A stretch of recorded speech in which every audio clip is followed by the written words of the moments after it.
it was seen as like, you're crazy, you're fail. And so you get this tunnel vision of what can I do from the creative standpoint to make myself viable, to feed myself and whatever. Sometimes you don't take the moment to be grateful because you're so worried about paying rent, so worried about getting seen, so worried about being signed somewhere. You're not saying, bro, the 5 jobs you have are things that didn't exist 10 years. There was no Mm. YouTube ad ops position 10 years ago.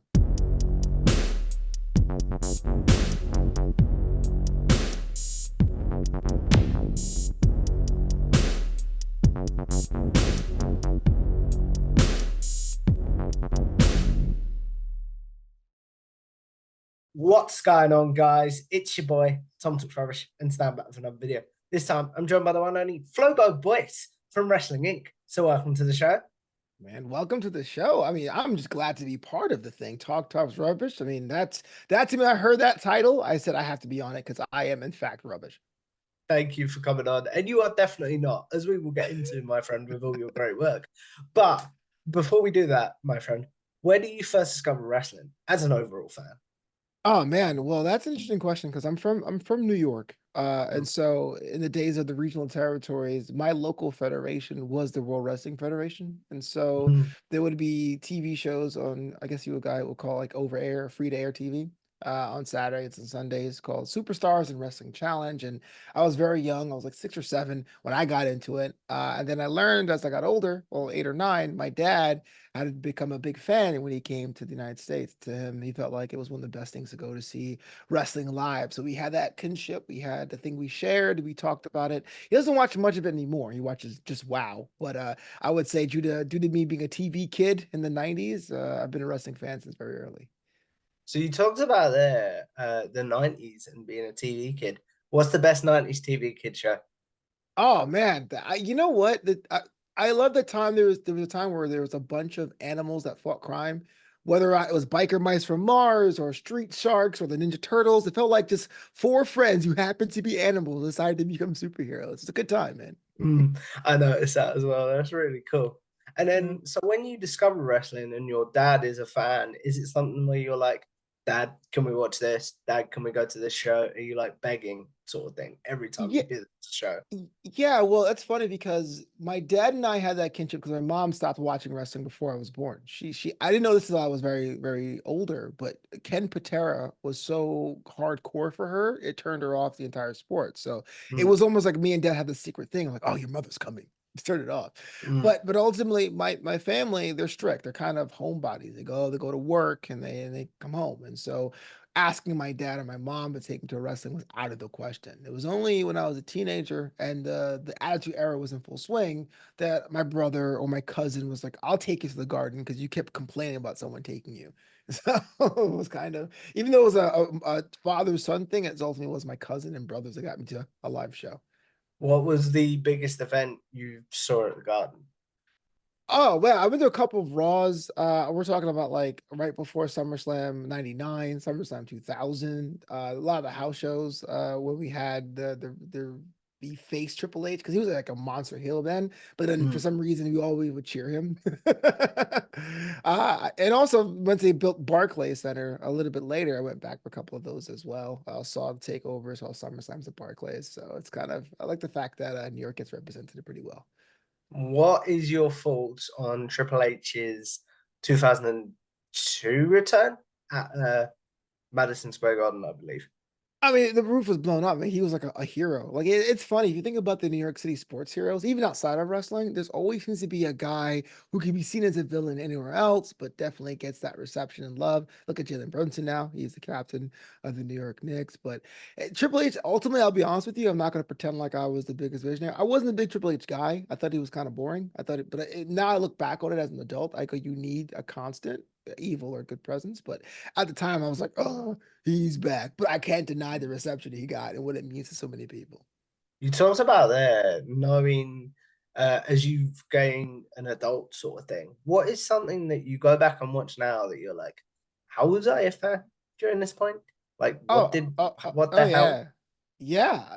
And people always ask me, and I don't want to ruin your questions if you have it. Like who is your big three or who is your favorite wrestlers growing up as a kid? Because We'll ultimately get my to favorite that wrestler, later, but yeah. but like one of the people I would say would be Duke the Dumpster Drosy, because as a kid I was like, wow, this guy is so strong that he works all day as a garbage man, rubbish man, and then shows up to work on Saturday as a wrestler. I'm like, that guy can't be stopped.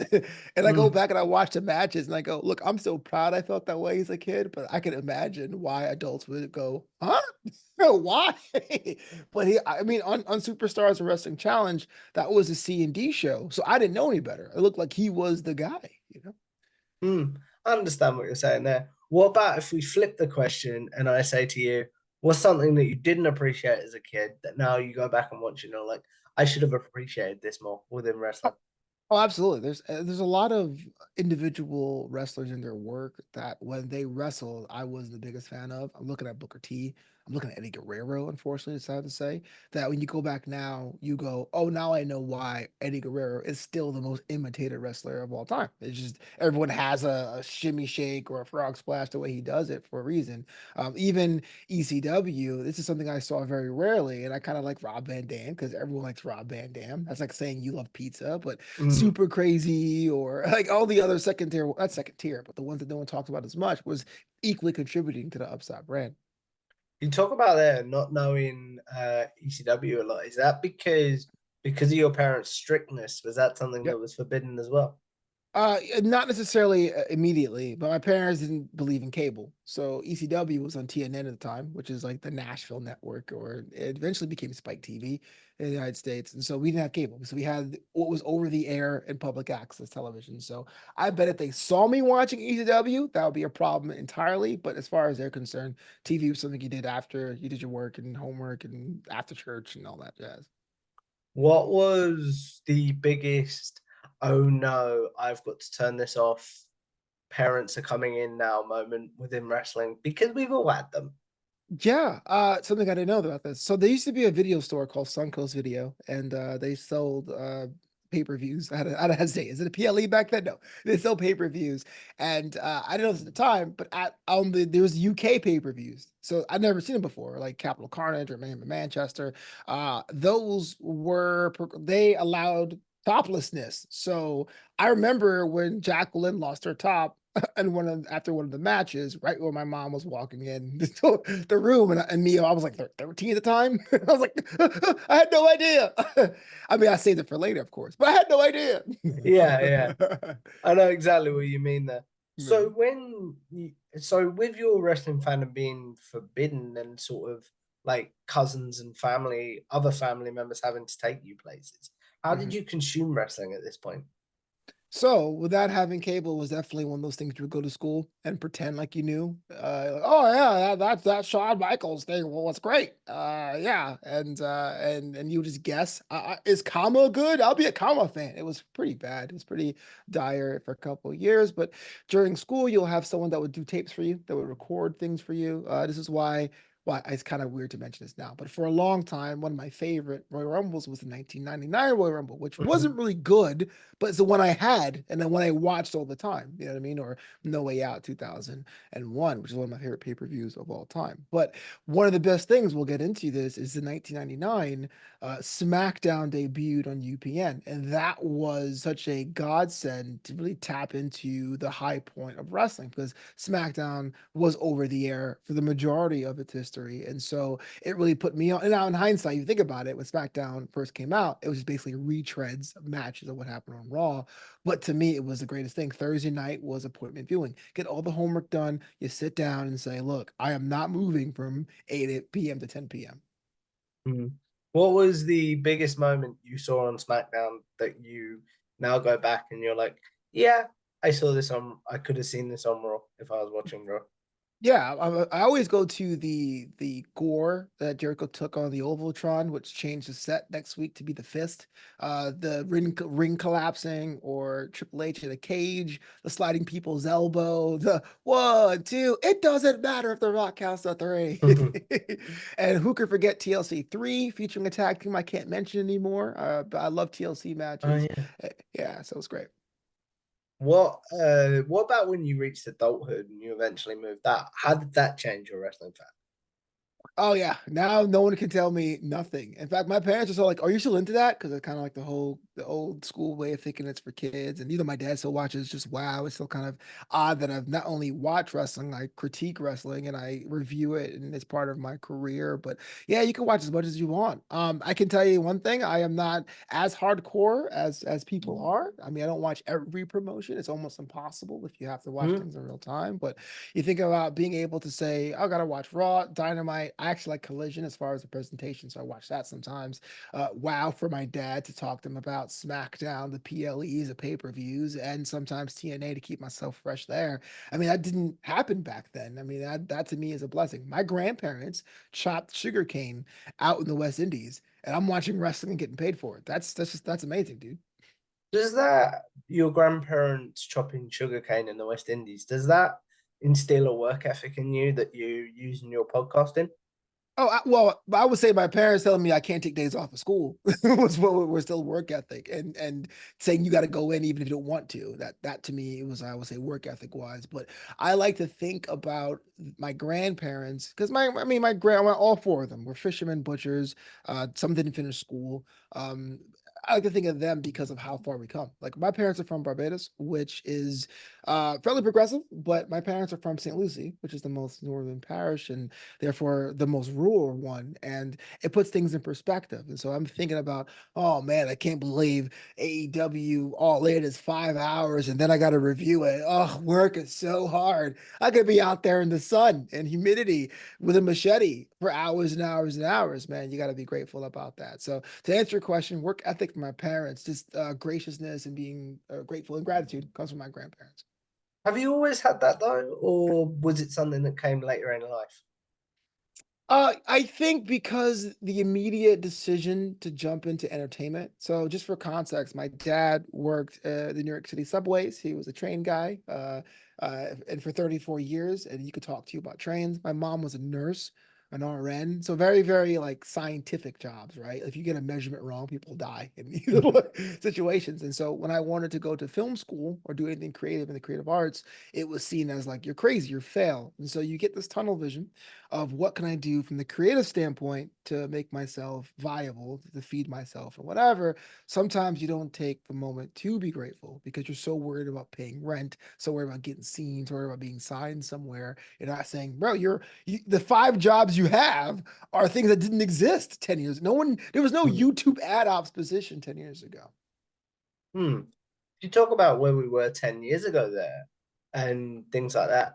What was, because I know you did go to film school in the end. So what Yeah, was I'm that moment sorry. like where you said to, where you pushed, I don't know how to word it, but you might be able to help me, where you finally went to film school. Oh yeah, so it was kind of a mix of seeing the other side of the world and just kind of like going betting on yourself. I hate the phrase, but it's true. And I Mm, say betting on yourself because if it's really betting, I've lost more hands than I've won, but it just happens. So I was in finance, so a very New York position. I was in finance in high school. In high school, we have a house system, kind of like I don't know, Hogwarts or a major at university. You pick an mm, emphasis. So I was a finance guy. And my internship between my third and fourth year was at Citibank, which is a big bank out here. And I was in the media department. So I got to see industrials, how they make corporate videos and commercials. I said, I wanted to do that. Those guys came in at 10 o'clock, didn't have to wear a tie. They left at 3:30. They made cool stuff. And that's where I wanted to start. And I went to undergrad for that. I went to undergrad for broadcasting, I went to undergrad for communications. And so when my first university was done, I got my bachelor's.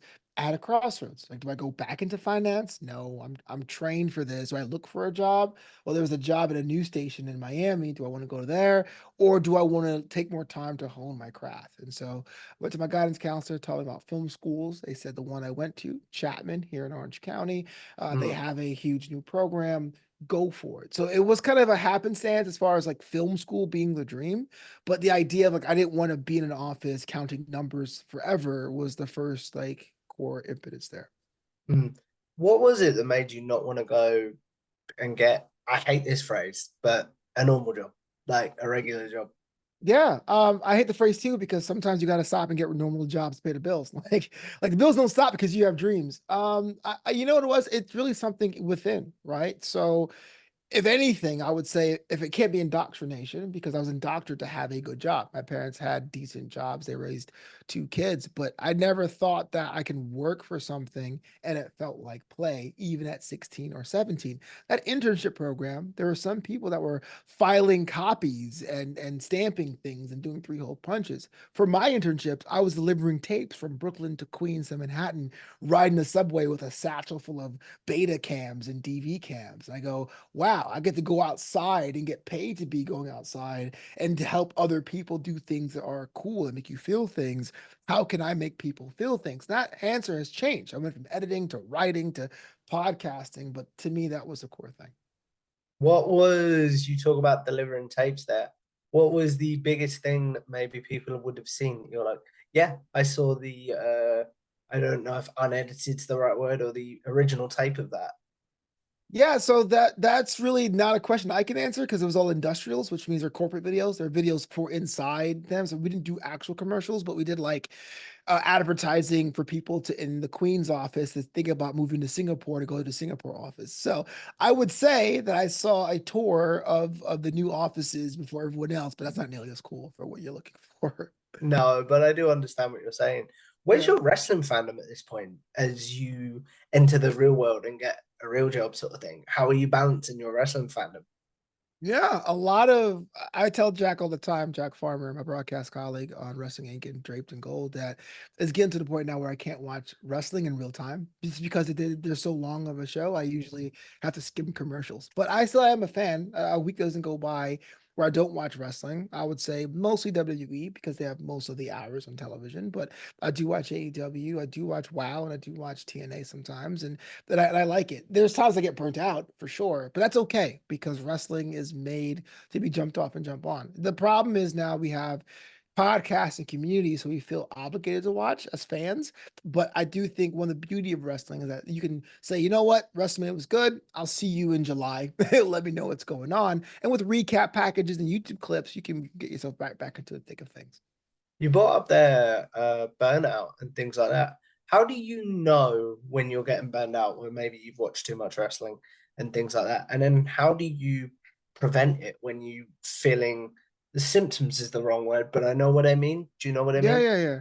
For me personally, as a pundit, it's when I'm skipping the actual matches. So the and I mean good and bad matches too, right? When you sit down at a show, I like to think of wrestling as Shakespearean theater in the round, which sounds really hoity-toity, but it's true. The masses are supposed to watch this visual art form from top to bottom. If you're skipping matches, that's usually the first sign. Oh, I don't like this guy. I don't care about this guy. I don't care about that guy. If you're in the show live, the second Mm. thing is when you read the results.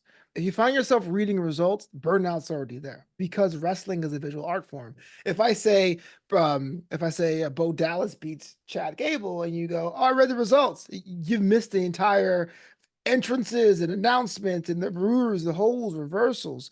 That's kind of a big sign, of course, then skipping weeks. And so when that happens, it's okay to skip a week. I'd rather you skip a week than half-ass it. Like, don't read the results and have a hot take. Take a couple weeks off for yourself. Come back. Wrestling will always be there for you, which is why I've been a long-term fan. Because when times are good, wrestling is there. When I'm having a bad day, wrestling is there. When I'm having a really bad day, I can download 2K, make my opponent super easy, and beat them up. Wrestling will always be there. You brought up 2K there. Are you a gamer when it comes to the wrestling games and 2K games? Oh, absolutely. Not only am I a gamer with 2K games and some of the classicals growing up, I'm also a shoutcaster. I shoutcast Rocket League, 2K, F1, and Madden College Football 25. So I download it every year for research so I can know how to commentate over it, but I end up playing myself like a total kid. What's the game that you're like, because we talked about sometimes you can't believe you get to watch wrestling for your job. What's Mhm. the sort of thing that you're like, I can't believe I get to play this game as part of my work, sort of thing? Rocket League, hands down, Rocket League. I got into Rocket League during my day job. I was self-employed. as a wedding DJ alongside Jack Farmer. We were wedding DJs. And sometimes between client calls, I will hop on a game and go, okay, it's a way to reset. But to see it, to love it, to have it help me out through dark times, and then so often get a chance to like commentate over a game I love. Like, yeah, I'll commentate over everything. Let's be real. I'm a professional. I'm not dumb. But Rocket Mm. League is one of those games where it's like, I can't believe a game I played to keep my mental health up is something I'm being given financially to help other people feel like superstars on the pitch. What's really cool about you and Jack Farmer is you both up being wedding DJs there. I asked him a few DJ questions. So if Poor you don't guy. mind, I'm going to ask you a few of those questions as well. All right, as long as my answers are better than Jack's, I'm fine. The cheesiest song you have to play Bohemian Rhapsody. every time? Yeah. I mean, okay, every time I would say I played Uptown Funk more, but to me, Uptown Funk is definitely a good opening song to say, hey, grandma, now is dancing time. So I respect its position. But when someone asks for Bohemian Rhapsody, that's just 6 minutes of everyone thinking they can sing and they can't. And then just waiting for the part where it picks up. And you're just sitting there and you can't fade out of it. It's a 6 minute, just a dead stop when it comes to your party. Song you wish you played more? La Despedida de Daddy Yankee. If someone goes, I want a Latin set, I try to slip it in there. But that song to me is so cool because it has a rhythm. You can sing along if you want to. You can dance if you want to. Yeah. So I would say La Despedida de Daddy Yankee. The most generic wrestling song. There's just so many now. Sorry, generic wedding song, I meant to say. Oh, generic wedding song? For a long time, it was Shut Up and Dance with Me, but now that's kind of fallen obscure. So thank you for that. But it's We Are Family. That's the one where you play because everyone says it's a wedding, you're a family, we are family. That's my answer. For the UK, it's the Birdie song. I tweeted this to Jack the other day. I'm like, Ah, for the UK, it's the Birdie song. what's funny about Jack Farmer and I is because our clientele, as we got more and more mature, has split. So I get a lot of people from different countries and interracial marriages and diaspora marriages. So like I've done more British weddings than I obviously have in Southern California. So yes, I'm familiar with that track. Yeah. So when it comes to weddings and stuff, obviously most of them are in the evening, and Yeah. the DJing part is in the evening. So how does that affect your wrestling fandom? Will you just go, okay, Zonk gonna record this, or will you just go, or because I know someone that did this, will you be as you're spinning, would you maybe have it on your phone? Oh, I absolutely cannot do that because I'm like, what's going on? If it's a PLE I really care about or a pay-per-view I really care about, I'm a SummerSlam guy. We can get into the reasons why later. I Mm. turn off all notifications. I don't want to see anything. Don't spoil anything. The next morning at 8 or 9 a.m., I'm a grab my say that cup of tea and just watch the shows I want. If it's like something that I need to be abreast of, like say a Bad Blood or a Full Gear, yeah, when I'm at home after the gig at night, I may skim some things. I may read some results. Like I said, reading results is always bad, but I'll read Mm. some results. I'll skim some highlights. I might see some clips. It's not that big of a deal. What comes first for you at the moment? Is it podcasting or your entertainment and DJing side in your career, do you think? I think it's all the same. I think of myself as a writer first, and how I perform is what I write. So when I podcast, I write jokes and commentary. I say those. When I do benefit auctions, I write the whole auction. I do those. But that's not a sexy answer. So I'll say this: if I had it my way, I would love to be an individual master of ceremonies, commentator first, and podcaster second, and DJing about fourth or fifth. It's not like I don't like DJing. It pays the bills. Those deposits are great. I do realize that there is a ceiling for being a wedding DJ, even within the DJ community. It's kind of like, oh, you're open format, great. What do you play? Weddings? Oh, so it is a very important part of my work diet. But I do think that as far as what gives me the thrill, it's pretty much low in that totem pole. Not to say I don't give my clients 110%, but I tell people, what would you rather do? Would you rather play the music that someone tells you to play, or would you rather to be yourself 100% talking about a hobby you love so much? That's really, really cool. How do you get yourself? Because we'll get into how you joined Wrestling Inc. in a second. How do Oh you no, get? We don't have to, but I'm kidding. no worries. What was I going to say? So, how do you get yourself, if in your own words, DJing is quite low on the work diet for what you enjoy? How do you get yourself hyped up to become like the master of ceremony. I can't say those words, but you know what I mean. How do you get Yeah, yourself absolutely. hyped up to be in that zone? And So does that change when you're podcasting? How do you hype yourself up to podcast? music is a big part of that. So for a podcast, I would say, just as a little inside information, when we do Draped in Gold, Jack Farmer and I do a show called Draped in Gold where we just break down NXT, but we do that at 10 a.m. local time on Wednesday morning, the night after. And there's sometimes when I get up in the morning, I go for my jog, I feel okay, but I'm not like, ugh. But when that theme song hits, I try to imagine myself if I was on Sky Sports, if I was on a show, and what if the cameras were on me and people are looking for me to be entertaining? In that 30 seconds, hearing the theme, I go crazy. For the DJ side, sometimes I'm not excited to go out and set up all the gear when it's 70 degree, or I'm sorry, when it's 34 degrees Celsius, in the summertime. And Yeah, and yeah. I'm just like, oh man, this is gonna be a grind. I'm gonna be sweaty, put on a suit. I actually put on spa music. I put on the most calm music ever to make myself okay. I don't do breathing work or anything, but I'm driving and that stuff. Whereas emceeing and stand-up comedy, you'll enjoy this as a Brit. As stand-up comedy and emceeing, I try to imagine myself. There's a hosting duo out there called Ant and Deck, and they have a show called Oh Saturday's Takeaway. yes. That theme song, I just can't wait. You know what I mean? Like it's just kind of like, man, think about what that means to people. Like they work all week, they grab their food, they're at grandma's house, they sit down at 7 o'clock, they turn on the TV just to be entertained. It's a privilege to do this, right? Put yourself in Ant and Deck shoes. I'm sure they have kids and they're tired and they have to change their accent because they're from like Newcastle or something and they I sound think weird. they So they got are, yeah. others. Yeah. So like let do that. And you are doing it. It's a privilege to do what you do. So I try to, whip myself into shape. So you talked about it there being a privilege to do what you do. How do you sort of, because I know I was watching something with John Cena the other day where he has that pocket watch where he talks about, I think on one side it's like be humble, on the other side it's like you earned this. How do you remind yourself that you earn this, for lack of a better word, when it comes to where you are in life, the podcasting and things like that? And how do you sort of still remain humble, finding that balance?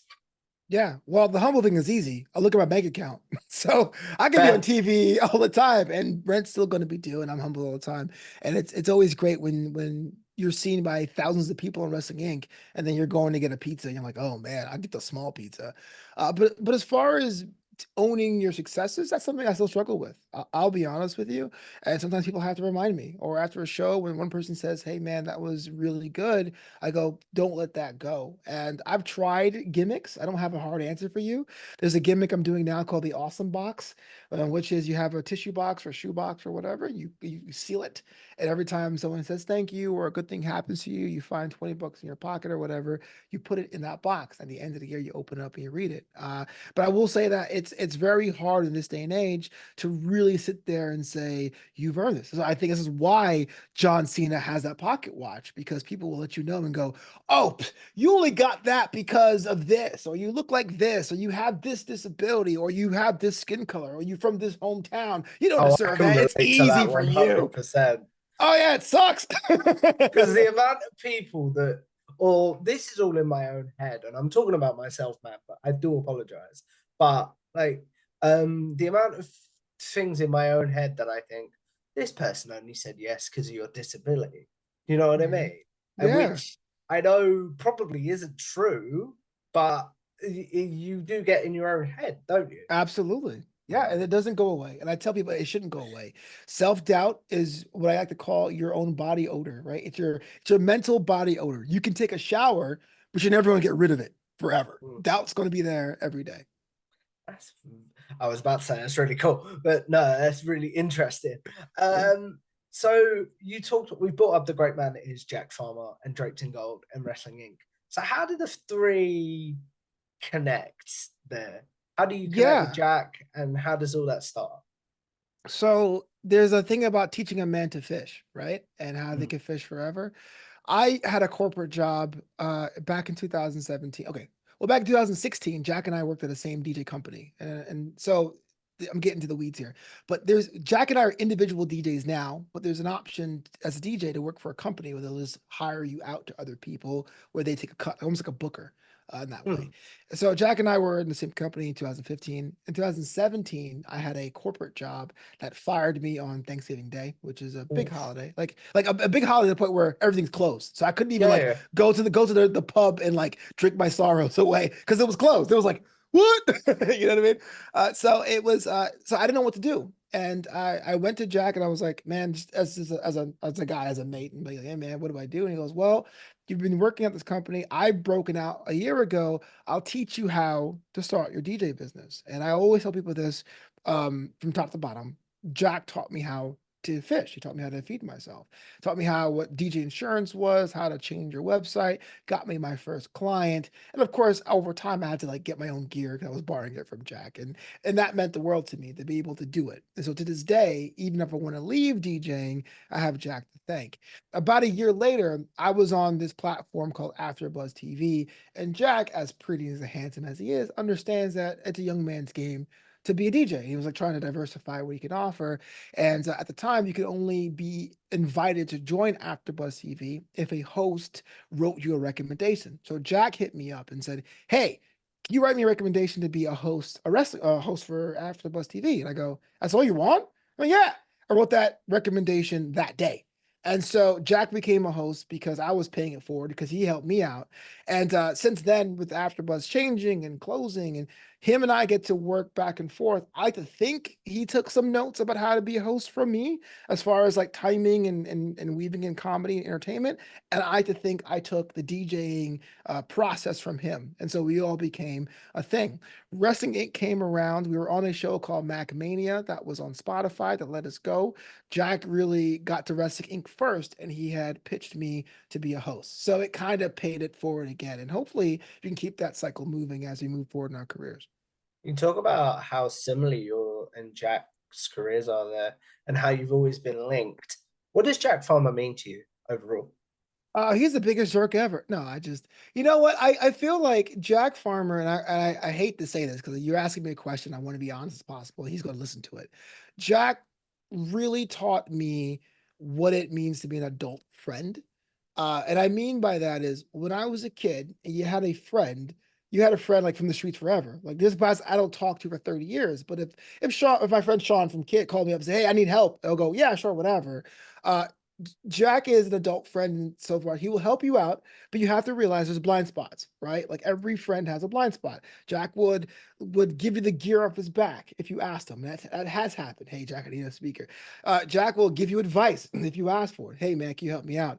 Jack is not very physical. He won't help you move. He won't help you set up. Oh man, oh, I'm tired that day. But if you ever need some advice, Jack is there for you. And I realize that's something I use in my friendships now. Like every friend will help you out in a certain way, but you have to respect the blind spots a friend has. And I'll be honest with you, I am someone that will give you money. I would take the shirt off my back. I would help you move. I would make you food. Don't ask to crash on my couch because my house is my sanctuary. And Yeah, I used to be I, very guilty about that. But I no, that's think that's my I'd blind be spot. exactly the same now. We talked about this off camera. Yeah, absolutely. You're like, hey, look, I'll do whatever you can. Don't ask to sleep with me because this is totally my space. And Yeah, that's my blind spot, and that's okay. I learned that from Jack.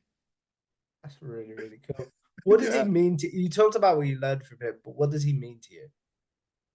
Um, I would say like I really felt okay. So with help, I'm okay with sharing who helped me out, and I really mean that. The time where I worked that day job, it was cushy. So the plan was I was going to stay there for 3 years, stash some money, maybe have a retirement account or something, and go.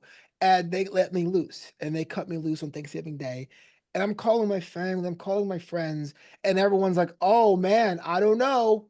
I don't know. So imagine being pushed off a plane, you're hurled to the ground, and everyone you respected goes, hope you figure it out, brother.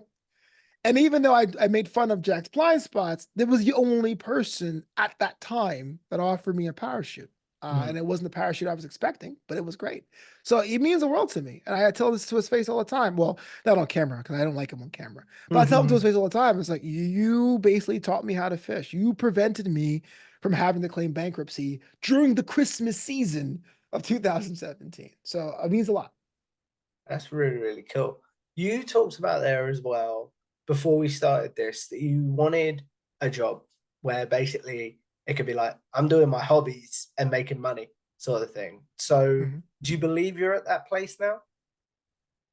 Yes and no. One of the advantages and disadvantages of being self-employed is that you can easily be overworked and underpaid at the same time. So I hate to say this because it sounds really rude, but during the pandemic, I felt my work had a bit more purpose. Everyone was at home. I was doing 7 podcasts from this couch, from this seat. Star Trek, Netflix, wrestling. I felt that really hit what I wanted to do. I was a comedian that was kicked out of the comedy clubs because it was COVID, so you can't go to a comedy club anymore. But I was Mm. giving people the humor and levity they needed. When the world opened up, it's kind of hard to do that because there's less people are paying, less outlets for you, and now the bills have piled up. Like everything costs more now. So I hate to say it, I link my net worth to my self worth, but at the time where I was contributing to my society and being paid handsomely for it, I felt like I found my place. Whereas at the end, we're at the end of the month now going, I did the same exact thing I was doing, but I'm 200, 300, $500 short. Am I doing the right thing? Should I get a real job? That's something I struggle with all the time. Have you had that moment yet, All where, the time. or at all, where you're like, I'm gonna send a wrestling resign? No, I'm gonna send a resignation to Wrestling Inc. and things like that, and go and get a real job. No, people don't realize how few places pay you money to talk about professional wrestling. So, do I wish Wrestling Inc. paid me more? Absolutely, because I was on a show at Spotify that paid X amount more, But at the end of the day, when it comes to the late, yeah, doing a Monday Night Raw show where it could be up to 3 hours plus recapping and go, okay, this is not really worth it. But at the end of the day, I love wrestling. I'm talking about wrestling. I'm breaking down characters and I'm being paid for it. I mean, I think of it as okay, one episode could probably fill me up with gas. It's not a lot, or give me at least a ride with gasoline or petrol. Get over yourself. But yes, I do wish they paid me more. You know what I mean? But I'm grateful for that. I understand what you're saying completely there. Mhm. How does Draped in Gold a Wrestling Inc. production, or is that something separate that you and Jack do? Draped in Gold started off as it's separate. It's a separate thing. It started off as a joke, not a joke. I really loved NXT UK. It's a show that nobody watched, and I wanted to have a recap show for NXT UK, but I didn't. I was trying to find a way where I can critique the things I didn't like in an episode without burying the talent. Because again, if you don't want to bury a show that no one, Mm. relatively speaking, no one watched, and so we decided to do things in kayfabe. So Jack and I, we pretend as if we're Stephen A. or Skip Bayless or any of those sports presenters, and we really argue NXT UK as if it was real. When NXT UK folded, we took a hiatus thinking it would come back with NXT Europe, and when it did, it became a fun way to really blow off some steam at Wrestling. At Wrestling Inc., it's understood we're recapping the shows as serious professionals, but on Wednesday morning we get to play around for an hour and say, oh, that baby face may be a baby face to you, but she's a jerk, or I hate this guy, I love this guy. You're wrong, Jack. And it becomes like a playtime for us. Would that sort of show work on Wrestling Inc. if they approached you and said, "We love what you're doing. We want to bring this on."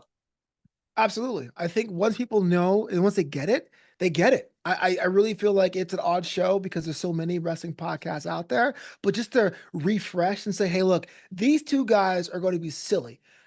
Here we have the Colbert Report on Comedy Central where he played a character for 8 years and people got it. So I think it's cool. I think it's a way to reward fans. And I always say this. I never understood this about the wrestling podcast community, which is something I'm a little bit bitter about because I've been wrestling podcasting for 15 years and no one really knows I exist, is that everyone wants to be the smartest guy in the room. So I'm a wrestling fan.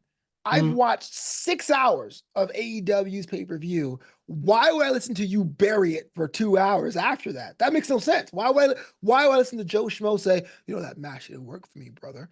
But if I'm watching NXT, which is a show that's kind of underground, above ground, and you tune in Wednesday and a bunch of guys are doing jokes. I'm asking Jack Farmer questions as if he's a general manager. I'm disagreeing that Tatum Paxley is not a weirdo.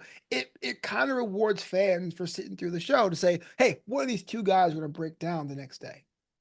I understand what you're saying completely there.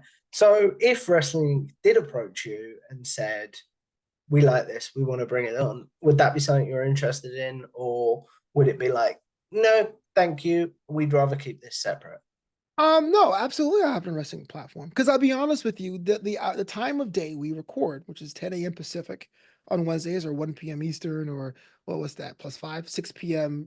British summertime or British Standard Time, is awful. Everyone's at work or watching wrestling their shows themselves, and I would love to have it myself. That's great. But a lot of the fans who come through at that hour now are Wrestling Inc. fans. Now, primarily Jack's character in Draped in Gold is so different than Jack's character in Wrestling Inc. So that's become like the, hey, I wonder what Jack's gonna do here. But I think Mhm. that matters. You know, I'm usually an analyst on Wrestling Inc., but I'm the lead guy there. So most of our fans are from Wrestling Inc. And to have Wrestling Inc. pick it up, that'd be the best for both worlds.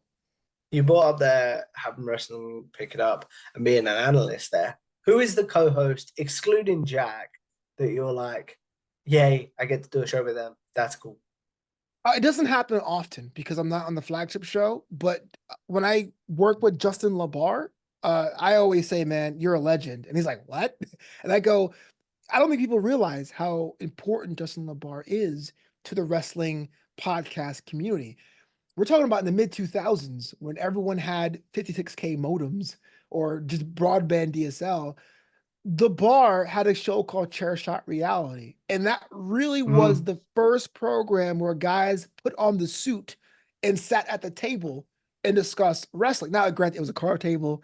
Yeah, it was a JCPenney suit. You know what I mean? But Draped in Gold wouldn't exist without that. A lot of these podcasts wouldn't exist without that. And I tell Justin LaBar every single time, you are the visionary. And he's like, oh, stop. I'm just LaBar. I'm like, hashtag LaBar section. I'm like rooting for the guy, you know?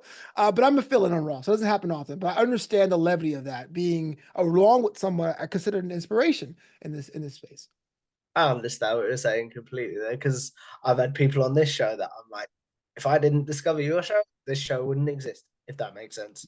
Absolutely. Yeah. And it's always good to pay it forward. 100%.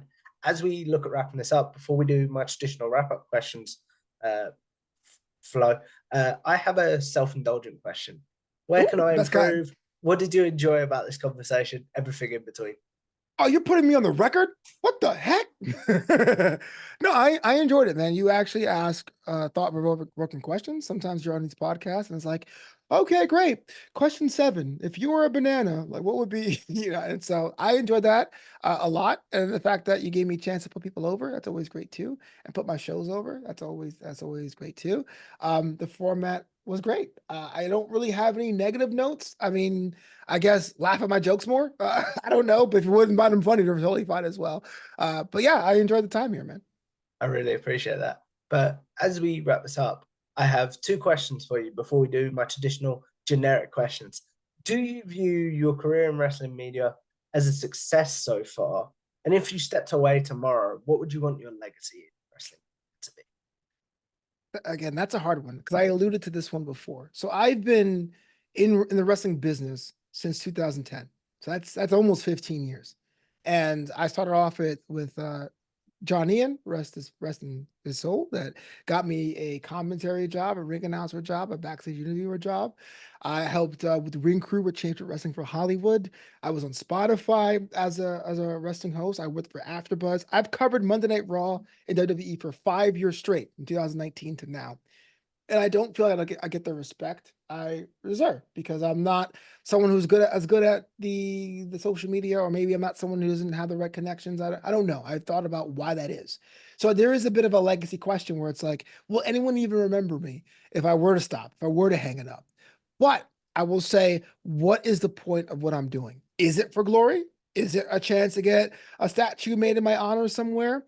Oh, no, because when I was a kid, before Attitude Era and Ruthless Aggression Era, it was awkward and dumb to be a wrestling fan. So the fact Mm. that there's a community here now, even if I'm not a part of that community, even if I'm not being thanked or respected or even thought of, I'm just glad the structure is in place now that more people can talk about wrestling, an art form I really do care about more than ever before. So my legacy is already made. It may not be my name on it, but what I wanted to do, what I started out doing this for, is here.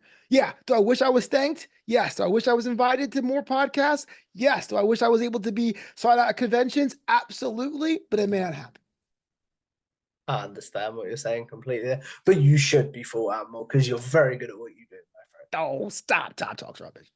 That's very cool. As we wrap this up, we are going to do a segment that is a staple on this channel called Generic Wrestling Questions. Those of you that have Yes. seen my videos before will know as well last Flo, his favorite match of all time, his favorite overall pay-per-view card of all time, such as Double or Nothing 2019, his favorite wrestler's entrance team, favorite tag team, and favorite wrestler. Basically, the questions I assume you're asked on social media or in live streams. So now you'll have a place to be like, I've answered this. Please go watch this. So, what's your favorite match of all time? I had quit wrestling as an adult a couple of years ago. I thought I was done. I didn't think anything would have ever bring me back to loving the core combat of wrestling. But I'll tell you this. When the artist formerly known as Walter had that match against Tyler Bate at TakeOver, I was reborn. And I tell that to anyone who would listen. NXT UK was the reason why I'm a fan today. So definitely Walter Gunther versus Tyler Bate.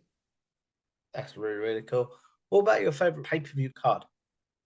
As a kid, No Way Out 2001. That one, the Three Stages of Hell, having The Rock regain the title over Kurt Angle, to me, and that weird theme song that was basically Machine Head by Bush, but like changed so they wouldn't get sued, was great. But 2001 had a lot of bangers. Rebellion was one too. As a SummerSlam guy, I've been to a bunch of SummerSlams. 2010 was one. The one at 2018 in my hometown of Brooklyn was ones I appeared as well. I love the packages and the visual design. Backlash from this year in France with the crowd was just phenomenal. No pun intended. But if you want the answer, I say in podcast, there's No Way Out 2001. Why does SummerSlam speak to you so much? Yeah, so these are just nameplates. Everyone says, "Oh man, WrestleMania." I'm going, "Yeah, WrestleMania is great. History is great." But to me, it was the only pay-per-view that was in the dead of summer, so you didn't have school. It was Sunday night. You could sleep over at a friend's house. It really felt like a festival. WrestleMania had all the pomp and circumstance of history. SummerSlam was like, here's your wrestling show. We love wrestling. So if WrestleMania was your frappuccino or cappuccino, this was your straight coffee. And I'm so glad they're expanding to 2 nights because it can really make SummerSlam a festival with tryouts and Worlds Collide and other things, and music as well. That's really, really cool. What about your favorite wrestler's entrance team? Oh man, there's so many now. I actually, my wake up. I'm looking at my Alexa here. My wake up theme is LA Knight's theme song now. But I love my favorite wrestler growing up. I have a double question. D'Lo Brown, the real deal now, and I love D'Lo because back then, where black wrestlers really didn't have a character that wasn't based in stereotype, D'Lo was enough of just a guy from the streets that I really appreciated. And he was a chubby boy too. So the real deal now is something I love. The Rock's theme, Adam Cole's was all about the boom is great too, or Undisputed Era, I should say as well. So those are all my top. Oh, and Mark Henry's man, the 3-6 Mafia. Come Oh on, that's my yeah, gym theme. Yeah. that's really, really cool. What about your favorite tag team? As a kid, I was a Dudley Boys fan. I had a bad experience meeting the Dudley Boys, so I don't really talk to them as much. I love Devon. I'll just leave it at that. But I would say in modern era, the bar. The bar to me, again, which is two guys that were rivals. They became friends. And I love saying, we are the bar when I'm in the pub. So That's really cool. So you gave me two answers there. Where where was I going? So we have a DeLorean, and you're able to book the bar in their prime versus the Dudley Boys in their prime. Where's this mhm. match happening? Who? What's the stipulation? And who's going over? This happened. This happened at the ECW arena, man. And I do have the bar going over, and the stipulation will be what they call Extreme Rules now. So something classic, something a little advanced.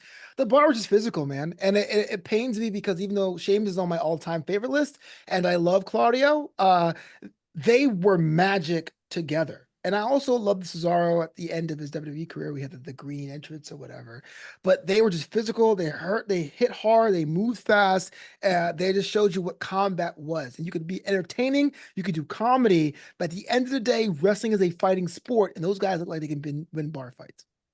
That's really, really cool. And then you alluded to some of your favorite wrestlers earlier, but the biggest generic question, in my opinion, Flo, who's your favorite overall wrestler? Yeah, as a kid, the big three were Tatanka, Razor Ramon, and Duke the Dumpster Drozy. But D'Lo Brown was it. D'Lo Brown had the size. He had the character. He was his moveset, sky high, low down, the D'Lo leaf. I mean, his moveset was very varied. That's something I would say I model myself after to this day when I do my 2K creator wrestler. That's really, really cool. As we wrap this up, obviously, I want to say thank you for a great conversation. But the question I end this show on is I believe as YouTubers, podcasters, even just people with social media, we're all sort of going to live forever in a very, very strange way if you think about the one. So, what is one piece of content you're like, I would like to be remembered for them? Then, what is one that you're like, yuck, please forget about? There are a lot more yucks out there, I'll tell you that, man. So my dream, this is IRL in real life, right? My dream, I mentioned Sabado Gigante, I mentioned Saturday Night's Takeaway, was I wanted to host my own variety show. Wherever that format is, it's changed over the years, but hosted by Flobito was great. So during the pandemic, I kind of brought that vibe to a podcast. It was called What's Up Flobo or What's Up Flobo after hours, and it aired at 10 p.m. Pacific, which is the worst time to get guests. Don't do that. That's like 10 p.m. Pacific, 1 a.m. Eastern, 6 a.m. English time. Mm. No one's around, but it was a late night talk show. I had people on like this. I would play games with them. I had an audience, and it really felt like I mastered that format in my bedroom. And so that's something I'm really proud of because if someone ever gave me the opportunity to bring a Saturday's Takeaway to the United States, I'm not counting that one they tried called Best Time Ever with Neil Patrick Harris. That doesn't count to me. I can do it because I proved it 71 times. And so that's what I'm most proud of. As far as the yuck, man, after I perform, no matter where it is, I'm always like yuck in the moment. I hate my Mm. own work. It's like, what was I doing? I stumbled at. Like, for example, 20 minutes ago, I just said, like my mother says, my cup of tea. I stumbled over my words there. I'm going to be thinking about that the entire afternoon because Oh, yeah. that's the kind of perfectionist I am, you know? So, No, I understand what you're saying completely there. And this, but overall, my friend, I've really enjoyed this conversation. Thank you for coming yes. on. But please promote yourself. Where can the good people find you, your work, etc.? Yeah, so Jack and I are on a podcast called Draped in Gold. We talked about it at length. We break down NXT. Learn more at drapedingold.com. Otherwise, check us out on the Wrestling Inc. YouTube page. Jack and I are on a rotating roster of wrestling hosts. Check out Wrestling Inc. in the YouTube machine. If you want to see more of my sports fandom, I have a sports blog. It's called justthesandwich.com. Just the Sandwich. It's sports meets comedy. You'll love it. And of course, you can follow me on that X platform at FLOBO Boys. I respond to pretty much everything because I'm on there all the time. It's well worth doing, guys.